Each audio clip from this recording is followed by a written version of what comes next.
Question number 32 चल रहा है। ये पीजीटी का पेपर है और ये चौथा वीडियो होने वाला है। हम लोग 10 क्वेश्चन सॉल्व करते हैं जिससे वीडियो ज़्यादा बड़ा ना हो जाए। तो आप देखें फ्रेंड्स, क्वेश्चन नंबर 32 है, ये 2021 के पेपर में आया हुआ है। रेडियो दूरदर्शन द्वारा संपर्क कहलाता है। ये कौन सा संपर्क कहलाएगा? व्यक्तिगत संपर्क, इंडिविजुअल कांटेक्ट, सामूहिक संपर्क, ग्रुप कांटेक्ट, जनसंपर्क, मास कांटेक्ट, इनमें से कोई नहीं, नन ऑफ दीज। तो रेडियो, दूरदर्शन या टेलीविज़न जो सभी लोग सुनते हैं, ये एक बड़े स्तर पे लोगों से संपर्क करता है। तो ये सबसे अच्छा किसका संपर्क कहा जाएगा? तो आप कहेंगे मास कम्युनिकेशन का या जनसंपर्क का। इसका आंसर सी सही हो जाएगा। इसके आगे हम लोग नेक्स्ट क्वेश्चन पे चलेंगे फ्रेंड्स। कौन सी विधि गंदे पानी के निस्तारण से संबंधित नहीं है? तो इसका क्या हो जाएगा? तनुकरण, गड्ढे में भरना, रासायनिक उपचार, जीव वैज्ञानिक उपचार। तो कौन सा नहीं है दोस्तों? गंदे पानी के निस्तारण से संबंधित नहीं है तो गड्ढे में भरना या डंप करके आप पानी को साफ नहीं कर सकते हैं। तो इसका ऑप्शन बी सही हो जाएगा। इसके अलावा हम थर्ड क्वेश्चन पे चलेंगे जो कि परिसज्जा से लिया गया है। जब आप परिसज्जा पढ़ेंगे तो इसमें सबसे पहले ही मिल जाएगा मोयरिंग परिसज्जा। मोयरिंग क्या होता है? तो ये गर्म रोलर चला करके वस्त्रों पे एक डिजाइन उभारी जाती है जिसे मोयरिंग परिसज्जा कहा जाता है। तो इसमें कौन सा होगा? रंग का उपयोग करेंगे, आर्द्रता उष्मा का उपयोग करेंगे, गर्म रोलर का उपयोग करेंगे, रसायनों का उपयोग करेंगे।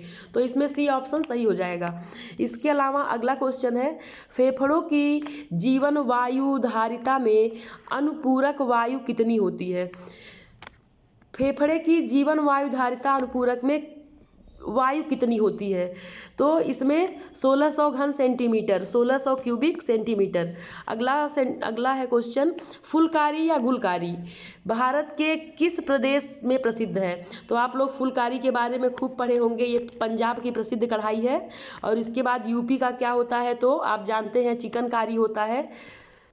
अगला क्वेश्चन है, उपभोक्ता संरक्षण अधिनियम कब लागू हुआ? तो उपभोक्ता संरक्षण अधिनियम ये अधिनियम कब बना? तो 1986 में। लागू कब हुआ? 1987 में। आयोग ने इसका आंसर 1986 माना। ये क्वेश्चन भी विवादित था। हम लोग नेक्स्ट पे आएंगे। अगला क्वेश्चन है, जब संक्रामक रोग एक समय में एक सीमित क्षेत्र में फैला हो तो इसे क्या कहेंगे? एक सीमित क्षेत्र में जब फैला हो, जब ये विश्व लेवल पे हो, जैसे कि कोरोना, तो इसे विश्वमारी कहेंगे यानी पैंडेमिक। सब लोग कहते हैं ना कि पैंडेमिक, कोरोना महामारी। और इसके अलावा जब ये सीमित क्षेत्र में फैला हो, जैसे कि पहले के टाइम में हैजा तावन अगर आप नाम सुने होंगे, या प्लेग चला था, तो ये जो महामारी फैलती थी तो स्थानिक फैलती थी यानी छोटे लेवल पे फैलती थी। क्योंकि आप जान रहे हैं आज का जो टाइम है कितना आगे निकल चुका है। हम बैठे हैं अपने घर में, लेकिन हम किसी भी देश में कहीं भी बैठे सबका हाल चाल ले सकते हैं। कितना ज़्यादा कम्युनिकेशन का एरिया कितना बढ़ गया है।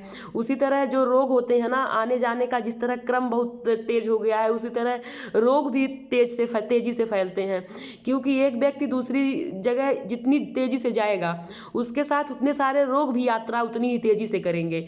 तो कोरोना चीन से आया या और भी देशों में इसी तरह फैल रहा है। लेकिन अगर पहले का टाइम होता तो लोग इतना तेजी से यात्रा भी नहीं करते और शायद इतनी तेजी से रोग भी नहीं फैलता। तो ये जो सीमित क्षेत्र में रोग फैलता है उसे हम कौन सा कहेंगे? तो ये होता है स्थानिक। अगला क्वेश्चन है, ये देखिए, फ्राइनोडर्मा रोग किस पोषक तत्व की कमी से हो जाता है? तो अगर हम बात करें फ्राइनोडर्मा की, तो ये किसकी वजह से हो जाते हैं दोस्तों? तो कैल्शियम, आवश्यक बसीय अम्ल, विटामिन और प्रोटीन। कैल्शियम, फास्फोरस हड्डी और दांत से रिलेटेड होता है। विटामिन से भी की कमी से जो अलग अलग विटामिन है, अलग बहुत सारे रोग होते हैं। प्रोटीन कम हो जाए तो क्वेसिक्योरकर मरेस्मस हो जाता है। और जब बसीय अम्ल कम हो जाते हैं तो हमारे स्किन संबंधी रोग हो जाता है, त्वचा रूखी सूखी हो जाती है। तो फ्राइनोडर्मा भी त्वचा संबंधी रोग ही है। तो कब हो जाएगा? जब हमारे अंदर बसीय अम्ल की कमी हो जाएगी। हम लोग नेक्स्ट क्वेश्चन पे आएंगे। प्लाज्मा प्रोटीन रक्त में का लगभग होता है।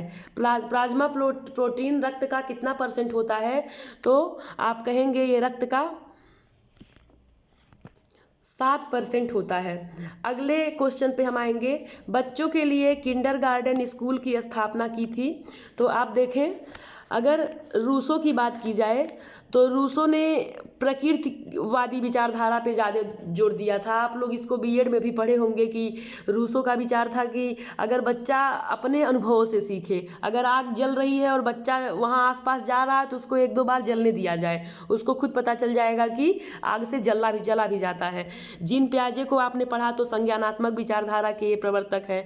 पेस्टालॉजी को भी आपने पढ़ा। अगर फ्रोवेल की बात की जाए तो किंडरगार्टन प्रणाली किसकी देन है, तो फ्रोवेल का है। और किंडरगार्टन का अर्थ क्या होता है, तो आप सभी जानते हैं, पढ़े भी हैं कि बच्चों का बगीचा। क्या होता है ये, बच्चों का बगीचा।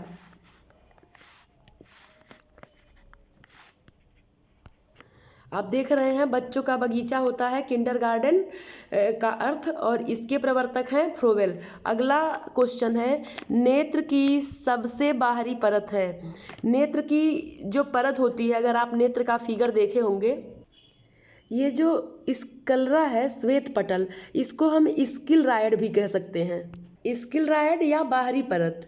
और ये जो कोरायड है, मध्य पटल लिखा हुआ है, ये उपतारा को कहते हैं, आइरिस को, जो कोमल संयोजी ऊतक होता है। और जो ये रेटिना है, जिसे मूर्ति पटल कहते हैं, आप जानते हैं रेटिना क्या होता है। तो पहले बाहरी परत हो जाएगा, फिर उसके बाद मध्य परत हो जाएगा, और उसके बाद ये रेटिना हो जाएगा। आप समझ गए होंगे। आगे क्या है, आंतरिक गृहसज्जा को प्रत्यक्ष रूप से प्रभावित करने वाला कारक है। आंतरिक गृहसज्जा को कौन प्रभावित करेगा, तो मकान का स्थान, मकान की संरचना, तो स्ट्रक्चर ऑफ हाउस, ये आंतरिक गृहसज्जा को प्रभावित करेगा। अगला क्वेश्चन है, हर्लॉक के अनुसार शैशवावस्था है।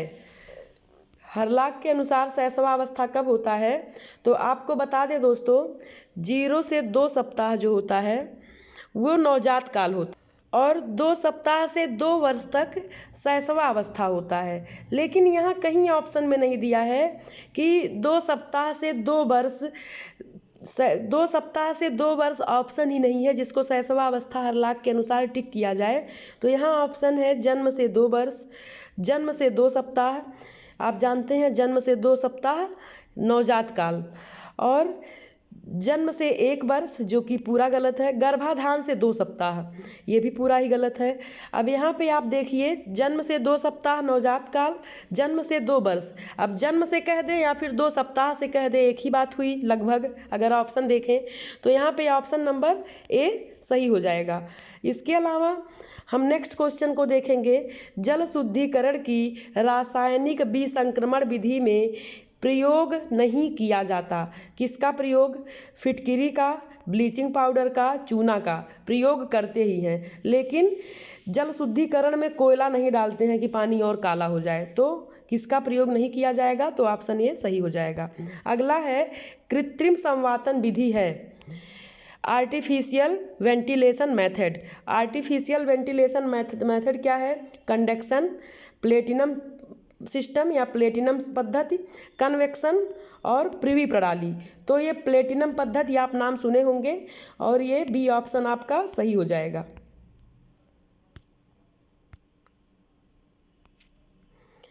अगला क्वेश्चन है, कम प्रोटीन युक्त आहार उन रोगियों को दिया जाता है जो ग्रसित हैं किससे, कम प्रोटीन। कुपोषण में अधिक प्रोटीन देना चाहिए, तीव्र ज्वर में भी प्रोटीन ज़्यादा चाहिए, ज्वर में तो प्रोटीन ज़्यादा चाहिए ही चाहिए, और जब वजन कम हो जाएगा तब भी हम ज़्यादा खिलाएंगे और प्रोटीन ज़्यादा देंगे। लेकिन जब पीलिया हो जाएगा तो डाइजेशन सिस्टम कमज़ोर हो जाएगा, पीलिया की स्थिति में डाइजेशन सिस्टम कमज़ोर हो जाएगा, तो इसमें प्रोटीन युक्त आहार कम से कम देने का प्रयास करेंगे। तो ऑप्शन नंबर सी सही हो जाएगा।